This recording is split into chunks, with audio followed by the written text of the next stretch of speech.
Today we will study about application of trigonometry which is called height and distances. आज हम application trigonometry के application के बारे में पढ़ेंगे कि जो ट्रिग्नोमेट्री हमने पढ़ा, कॉम्प्लीमेंट्री एंगल्स का फॉर्मूला पढ़ा, ट्रिग्नोमेट्रिक आइडेंटिटीज पढ़ी, ट्रिग्नोमेट्रिक रेशियोज पढ़ा, उनका यूज क्या है, कहाँ कहाँ ये यूज में आता है।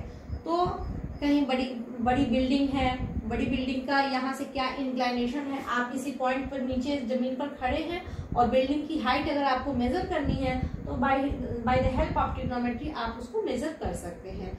या बहुत दूर है, नदी की चौड़ाई आपको मेजर करनी है तो किसी पॉइंट पर खड़े होकर आप एंगल के थ्रू आप ट्रिग्नोमेट्री को यूज करते हुए, ट्रिग्नोमेट्रिक रेशियो को यूज करते हुए वो डिस्टेंस कैलकुलेट कर सकते हैं। इसीलिए एप्लीकेशन ऑफ ट्रिग्नोमेट्री को हाइट एंड डिस्टेंसेस के नाम से हम लोग जानते हैं और हाइट्स एंड डिस्टेंस कहते हैं।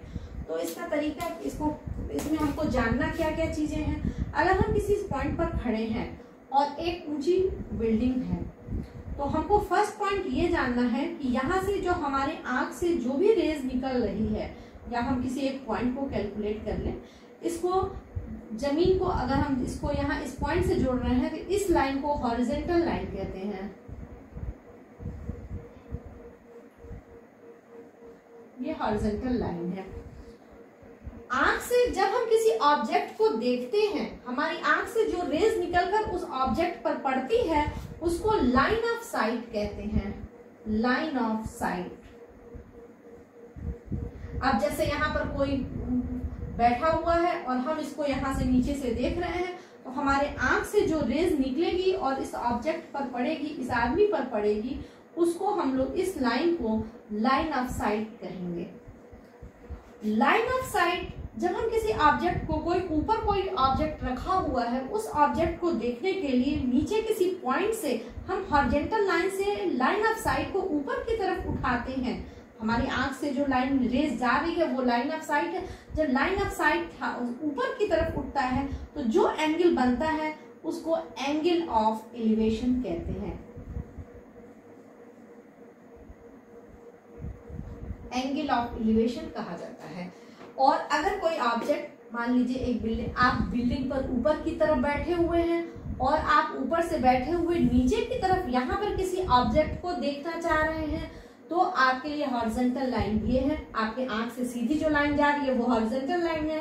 अब आप इस ऑब्जेक्ट को, यहाँ पर पड़े हुए ऑब्जेक्ट को देखने के लिए आपका जो लाइन ऑफ साइट है वो नीचे की तरफ झुकेगा तो जो एंगल फॉर्म होगा, मतलब हॉरिजॉन्टल लाइन से लाइन ऑफ साइट के बीच का जो एंगल फॉर्म होगा उस एंगल को एंगल ऑफ डिप्रेशन कहते हैं।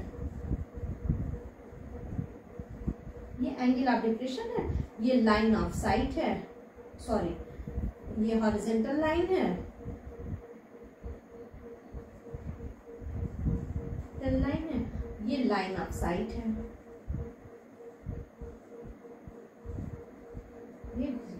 हमको ट्रिग्नोमेट्री में आपको इतनी ही तीन चीजों को जानना है। लाइन ऑफ साइट क्या है, horizontal line, angle of elevation क्या है और ये एंगल ऑफ डिप्रेशन क्या है। जब ऊपर बैठकर हम नीचे की ऑब्जेक्ट को देखते हैं तो एंगल ऑफ डिप्रेशन फॉर्म होता है, और जब नीचे की तरफ बैठकर ऊपर के ऑब्जेक्ट को देखते हैं तो एंगल ऑफ एलिवेशन फॉर्म होता है। यही दो मेन पॉइंट हमको जानना है और इसी बेसिस पर क्वेश्चन को सॉल्व करना है।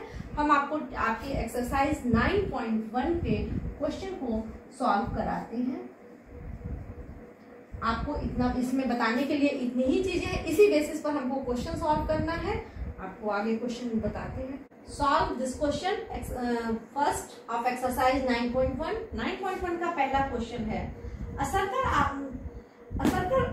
artist is climbing a 20-meter long rope which is tightly stretched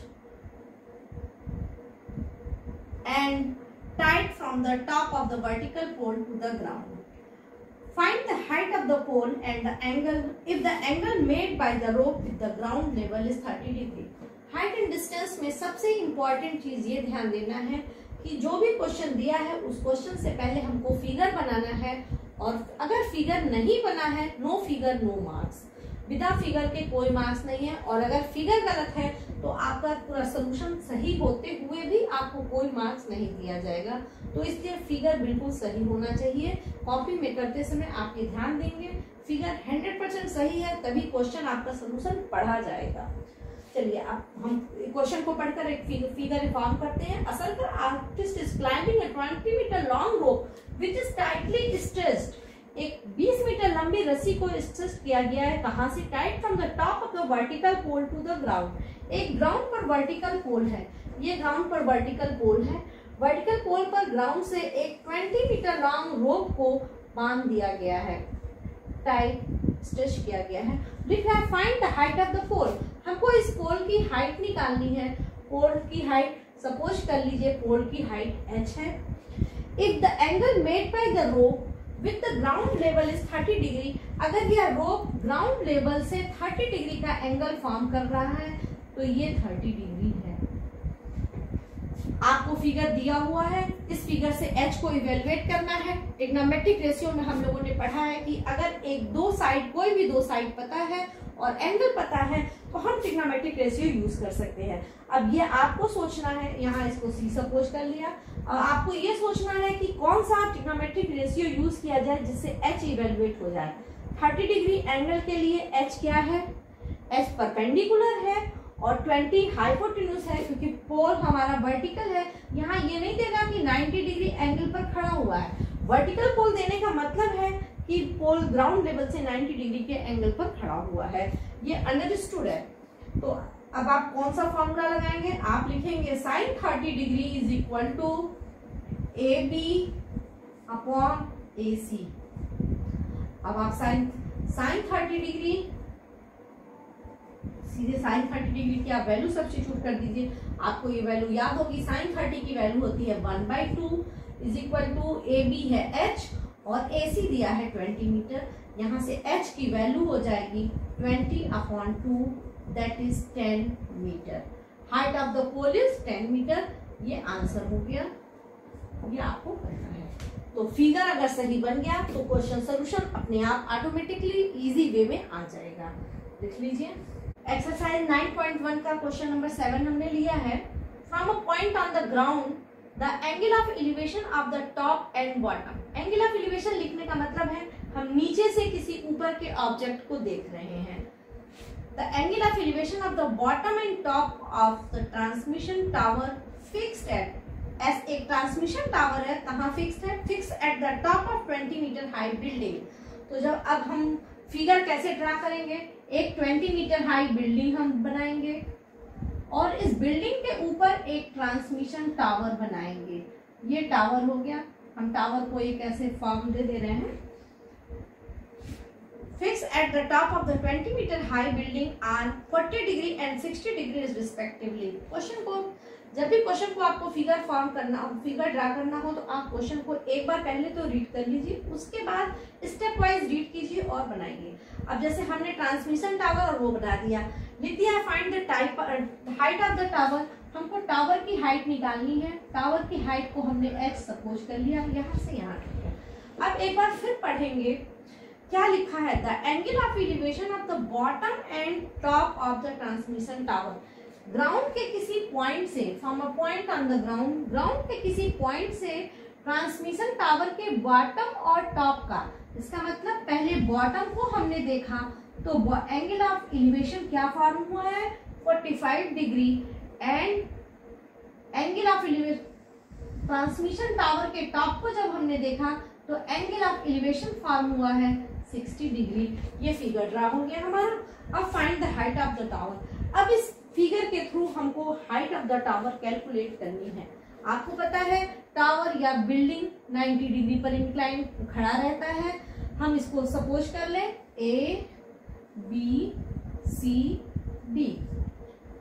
अपने आप क्वेश्चन सॉल्व करने के लिए हमको समझ में नहीं आ रहा है कि हम किस तरीके से करें। अगर तो हमको ये distance calculate, height and distance है तो हमको हाइट और डिस्टेंस दो चीजें ही हम कैलकुलेट कर सकते हैं।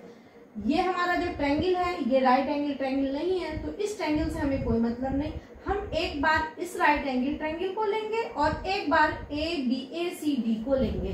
तो in triangle BCD tan 45 degree is equal to BC upon CD को हम D से डिनोट कर दें या X से डिनोट कर दें as you wish. Upon C D. tan 45 की वैल्यू 1, BC की वैल्यू 20, CD को हमने D सपोज किया है, यहाँ से D की वैल्यू आ गई 20 मीटर। ठीक, अब हम एक बार बड़े वाले ट्रायंगल को लेंगे।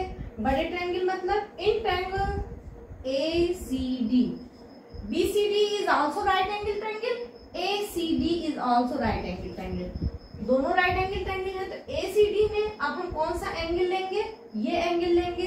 तो tan 60 degree is equal to AC upon CD।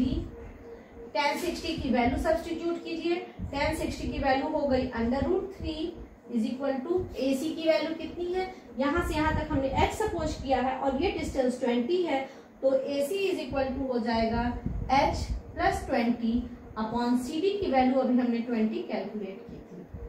अब इसको सॉल्व कर लीजिए, क्रॉस मल्टीप्लाई कीजिए, h plus 20 is equal to 20√3, h is equal to 20√3 minus 20 common ले लीजिए, √3 माइनस 1, यही आंसर हो गया, मीटर लिख दीजिए। अगर √3 की वैल्यू क्वेश्चन में दिया हुआ हो तो हम यहाँ पर वैल्यू सब्स्टिट्यूट कर सकते हैं, अदरवाइज ये आंसर सही है, ये कंप्लीट आंसर है। Note it. Now we will do question number 12 of exercise 9.1। Question read करिए। From the top of 7 metre high building the angle of elevation of the top of the cable tower is 60 degree and the angle of depression of its foot is 45 degree. Determine the height of the tower. Question ये कह रहा है कि 7 metre ऊंची building से हम एक tower को देखते हैं, एक बार टावर के टॉप को देखते हैं और एक बार टावर के बॉटम को देखते हैं। तो अब आप कुछ फिगर फॉर्म करेंगे। एक 7 मीटर ऊंची बिल्डिंग आपने बना लिया और टावर, ऑब्वियस सी बात है कि टावर बिल्डिंग से ऊंचा है। अब कह रहा है from the top of the tower, आप इस टावर के टॉप पर, sorry from the top of the 7 metre high building, आप 7 मीटर हाई बिल्डिंग के टॉप पर बैठकर आप देखते हैं the top of the cable tower is 60 degree. The angle of elevation, जब आप इसके टॉप को देखेंगे, टावर के टॉप को देखेंगे तो एंगल ऑफ एलिवेशन फॉर्म होगा। हमने बताया एंगल ऑफ एलिवेशन कहाँ से फॉर्म होता है, तो एंगल ऑफ एलिवेशन जो हॉरिजॉन्टल लाइन जाती है उससे ऑब्जेक्ट को देखने में जो इंक्लाइनेशन होता है उसको एंगल ऑफ एलिवेशन कहते हैं। तो कह रहा है the angle of elevation of the top of the cable tower is 60 degree, ये 60 डिग्री है। And the angle of depression of its foot is 45 degree. और इस टावर के फुट को देखेंगे, जब इसी पॉइंट से हम टावर के फुट को देखेंगे तो हॉरिजॉन्टल लाइन से हमको नीचे की तरफ झुकाना पड़ेगा लाइन ऑफ साइट, तो जो एंगल फॉर्म होगा वो एंगल 45 डिग्री है। आपसे कह रहा है determine the height of the tower, tower की हाइट डिटरमाइन कीजिए।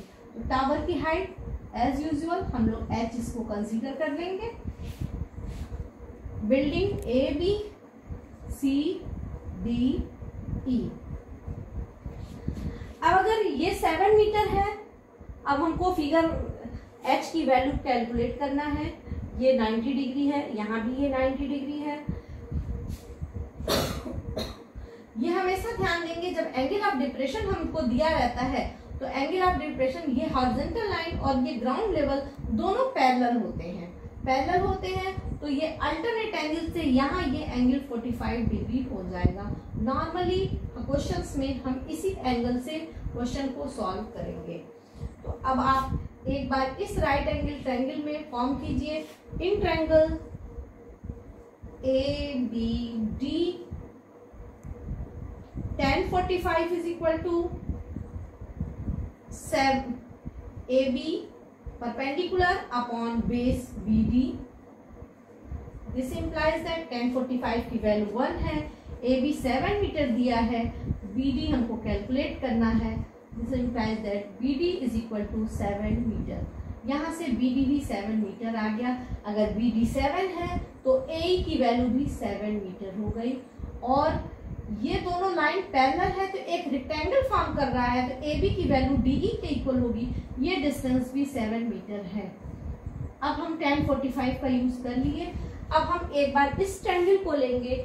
ACE भी राइट एंगल ट्रायंगल है, तो in triangle ACE tan 60 degree is equal to क्या हो जाएगा, tan theta is equal to, इसके लिए 60 डिग्री के लिए परपेंडिकुलर हो जाएगा सी और बेस हो जाएगा ए, तो CE अपॉन AE। tan 60 की वैल्यू √3, CE की वैल्यू क्या होगी, देखिए हमने पूरे हाइट टावर की हाइट को h सपोज किया है, यहाँ से यहाँ तक h है और ये डिस्टेंस 7 है, इट मीन्स CE की वैल्यू h-7 हो जाएगी। तो हम लोग CE की जगह लिख देंगे h-7 अपॉन AE हम लोग 7 मीटर कैलकुलेट कर चुके हैं, ये 7 हो गया। अब इसको क्रॉस मल्टीप्लाई कीजिए, h-7 is equal to 7 √3, h is equal to 7 √3 plus 7 को कॉमन ले लीजिए, √3 प्लस 1 मीटर। अभी आपको इसके पहले भी हमने बताया है, अगर √3 की वैल्यू क्वेश्चन में दिया हुआ है तो हम यहाँ सब्स्टिट्यूट करके सॉल्व करेंगे, अदरवाइज यही आंसर हो गया है। अब इसी बेसिस पर आप इन जो एग्जाम्पल जो 3 क्वेश्चन मैंने सॉल्व किए हैं, इस बेसिस पर आप 9.1 को करिए।